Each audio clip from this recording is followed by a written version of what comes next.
Ngibingelele nina besizwe neophunga nomageba. Lo ukhulumayo umthetho wecala intombi engayiphethe kahle umfowethu usente.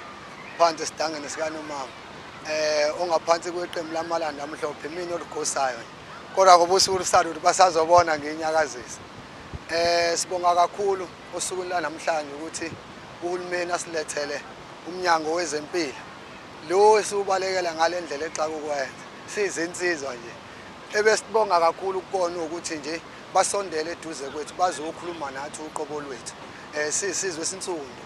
Ngoba abanye abantu hayi baya emaklinika abantu besimamsike siboneke bagcwala emaklinika hayi insizwa ayitelekile.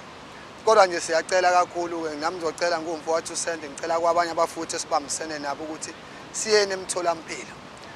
Sihlale nje silalele silandele imiyalelo ukuze sizokwazi ukuphila namakhaya aphephe.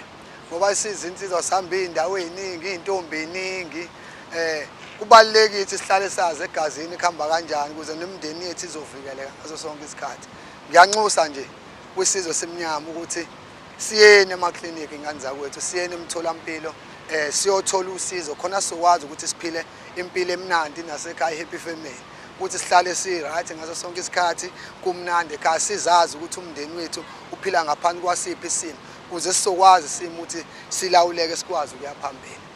Ngidlulisa nje ukuthi abafowethu asiyene emtholampilo zonke indawo nje abafowethu sazoyihambela amagosa amaciko wonkana nje siyacela ukuthi aye emtholampilo sibanxenxa abafowethu esibambisene nabo engomeni ukuthi siyene emtholampilo ukuze impilo izokwazi ukuthi ibe right. Lengoma yaqala kancane yakhula kancane yathina sesatsha izizwe. Yaqala kancane yakhula kancane yathina sesatsha